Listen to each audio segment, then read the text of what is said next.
সালটা 1911, 19শে জুন। ইউরোপের সকালটা সাধারণত খুব শান্ত হয়।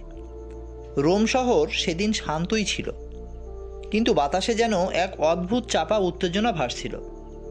মানুষ জানতো না আজ এমন কিছু ঘটতে যাচ্ছে যেটা আগামী 100 বছর বিশ্বকে অবাক করবে। ঠিক সকাল 9:45-এ রোমের কেন্দ্রীয় স্টেশন এস্টাজিয়নের টার্মিনোতে লঞ্চ করা হচ্ছিল নতুন এক ট্রেন। তার নাম জেনেটিক এক্সপ্রেস। ট্রেনটি ছিল সেই সময়ের তুলনায় ভবিষ্যতের মতো। চকচকে ধাতু, কাঁচের জানালা আর দারুণ সাজানো 3 কামরা। ইতালির একটি বড় কোম্পানি এটি তৈরি করেছিল শুধুমাত্র নিজেদের প্রচারের জন্য। তাই তারা ঘোষণা করলো 100 যাত্রীকে আমরা বিনামূল্যে ইউরোপ ঘুরিয়ে আনব। চারিদিকে হইচই পড়ে গেল। মানুষের ভিড়ে দাঁড়িয়ে দেখছে নতুন ট্রেন, কেউ ছবি তুলছে, কেউ বা হাত নাড়ছে। 106 জন যাত্রী নিয়ে আনন্দ ভ্রমণে বেরিয়ে পড়ল জেনেটিক। 100 জন যাত্রী, 6 জন স্টাফ, মোট 106 জন মানুষ। সবাই বিশ্বাস করেছিল তারা একটি স্মরণীয় ট্যুরে যাচ্ছে। দর্শকরা দাঁড়িয়ে দেখছিল ট্রেনটি ধীরে ধীরে গতি বাড়ছে। ট্রেন ছাড়ার সময় স্টেশন মাস্টার মজা করে বলেছিলেন, নতুন ট্রেন, নতুন যাত্রা, আশা করি ফিরে এসে সবাই গল্প শোনাবে। কেউ ভাবেনি সেই গল্প কেউ আর বলবে না। প্রথম কয়েকদিন যাত্রা দারুণ কাটছিল। যাত্রীরা পাহাড়, সমুদ্র, নদী সব দেখছিল আনন্দে। স্টাফদের আচরণও ছিল বন্ধুসুলভ। ট্রেনের খাবার পরিবেশন করা হতো নিয়ম করে। রাতে ছোট ছোট সাংস্কৃতিক অনুষ্ঠান হতো, সবাই মজা করছিল। কিন্তু তৃতীয় দিন রাতে যাত্রীদের মধ্যে একজন বৃদ্ধ বলেন, এই ট্রেনে কিছু একটা অদ্ভুত আছে। অনেকে হাসলেন, কেউ ভাবলো বৃদ্ধের হ্যালুসিনেশন আছে, কিন্তু বৃদ্ধের চোখে ভয় ছিল। রাতে আমি দেখেছি ট্রেনটা কোথাও না থামলেও তবু মনে হয় কেউ যেন বাইরে থেকে জানালায় হাত বুলিয়ে দিচ্ছে।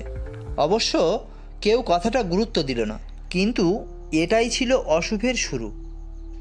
19শে জুন রাত প্রায় 1টা বাজে। সামনে দেখা গেল একটা দীর্ঘ ভয়ালো পাথরের তৈরি সুড়ঙ্গ। নাম লাম্বার্ডে টানেল। 1 কিলোমিটার লম্বা, প্রাচীন, অন্ধকারে ঠাসা। লোকেরা জানতো এটা ট্রেন চলাচলের সবচেয়ে ভয়ানক জায়গা।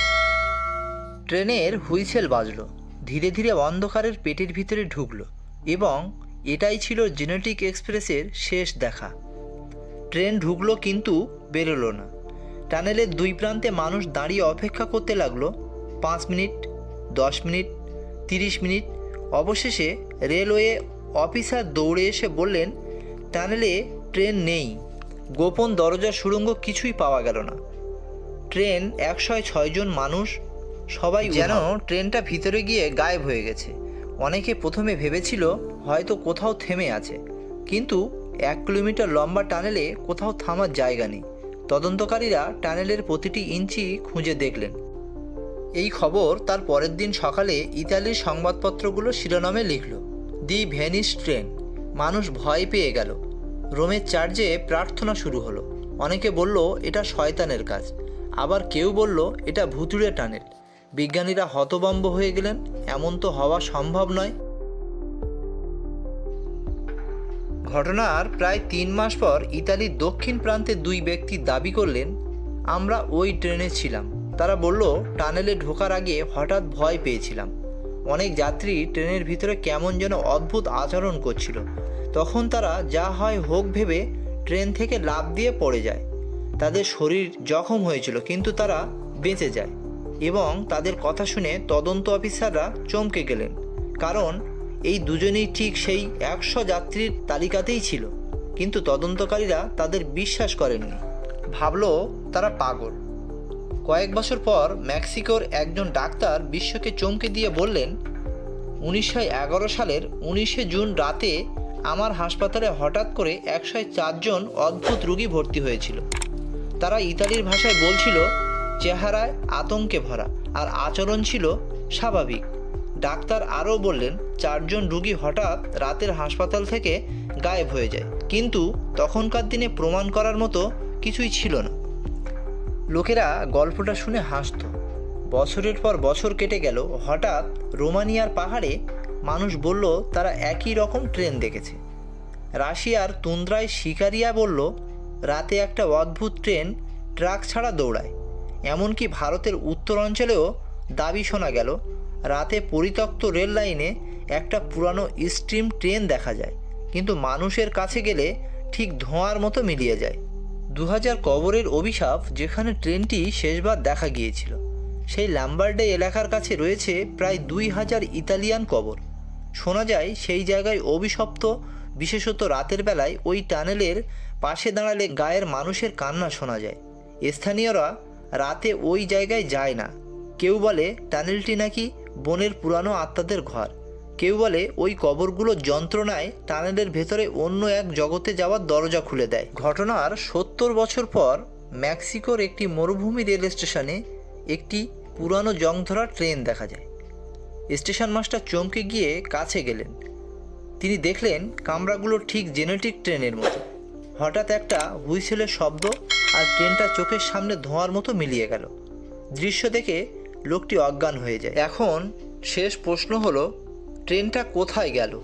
106 জন মানুষ সত্যিই কি টানেলের মধ্যে ঢুকে গায়েব হয়ে গেল, নাকি সরকার আজও কিছু লুকিয়ে রেখেছে? এই প্রশ্নের উত্তর আজ 114 বছর পরও কেউ দেয়নি। টানেলের সামনে এখনও দাঁড়ালে মনে হয় বাতাস দাঁড়িয়ে থাকে, চুপচাপ, ভারী, যেন কোনো ছায়া আপনাকে তাকিয়ে দেখছে। অনেকেই বলে, রাতে যদি খুব মন দিয়ে শোনা যায়, টানেলের ভেতর থেকে ভেসে আসে ট্রেনের ধাতব চাকার ঘর্ষণের শব্দ আর খুব ক্ষীণ কান্না, যেন 106 জন মানুষ এখনও বাড়ি ফেরার পথ খুঁজছে। কিন্তু সত্যি হলো, এই কাহিনীর যত গভীরে নামবে ততই অজানা অন্ধকার খুলে যাবে সামনে, আর সেই অন্ধকার থেকে সবাই ফিরে আসে না। জেনেটিক এক্সপ্রেস এর পরিণতি আজও রহস্য। সত্যিই কি গায়েব হয়েছিল ট্রেনটি, নাকি ইতিহাসের পাতায় কেউ ইচ্ছে করে মুছে দিয়েছে পুরো ঘটনা? হয়তো একদিন সত্য সামনে আসবে, হয়তো নাও আসতে পারে, কিন্তু যতদিন মানুষ এই গল্পটা শুনবে, লাম্বার্ডে টানেলের অন্ধকার ততদিন শিউরে উঠবে। শেষে শুধু একটা কথাই বলা যায়, এটা শুধু রহস্য নয়, এটা বাস্তবতা, যেখানে সত্য কল্পনার থেকেও ভয়ঙ্কর। আপনাদের কাছে একটাই অনুরোধ, এই সম্পূর্ণ গল্পটি শোনার পর যদি ভালো লেগে থাকে অবশ্যই একটা সাবস্ক্রাইব করবেন। আপনার একটা সাবস্ক্রাইব আমাদের নতুন গল্প বানাতে উৎসাহ দেয়। এই সম্পূর্ণ গল্পটি আপনাদের শুনতে কেমন লাগলো অবশ্যই কমেন্টে জানাবেন। ভিডিওটি ভালো লাগলে অবশ্যই একটা লাইক দেবেন প্লিজ। আজ এখানেই সমাপ্ত করলাম। দেখা হচ্ছে পরবর্তী কোনো এক ভিডিওতে। ততক্ষণে ভালো থাকুন, সুস্থ থাকুন। Tata, bye bye.